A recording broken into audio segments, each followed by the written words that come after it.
La raffinerie est située dans la vaste zone industrielle de Lekki, à Lagos, la capitale économique du Nigeria, couvrant une superficie de plus de 2000 hectares. Elle est considérée comme la plus grande raffinerie à train unique au monde, avec une capacité de production de 650 000 barils par jour.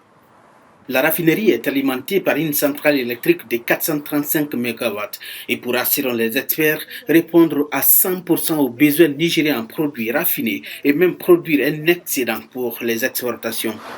We must create necessary conditions for our private sector. Nous devons créer des conditions acceptables pour notre secteur privé, pour son développement et pour accélérer la croissance économique à travers le continent africain. L'influence du groupe Dangote et les autres entreprises nigérianes ont augmenté dans les pays voisins. La présence à cette cérémonie de mes homologues du Ghana, du Togo, du Niger et du Sénégal témoigne du progrès accompli dans ce cadre. My brothers from Ghana, Togo, and the Niger and Senegal is evidence of the progress in this regard.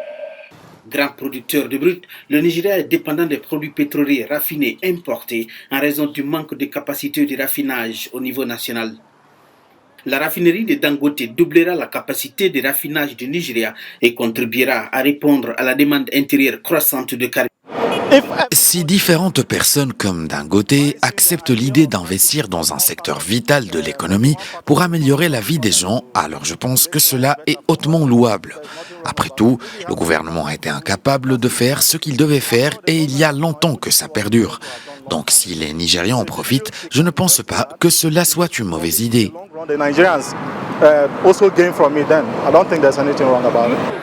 Des milliers d'emplois directs seront créés. La raffinerie de Dangote et le complexe pétrochimique devraient également générer environ 100 000 opportunités d'emplois indirects, contribuant ainsi à la croissance économique et au marché du travail du Nigeria.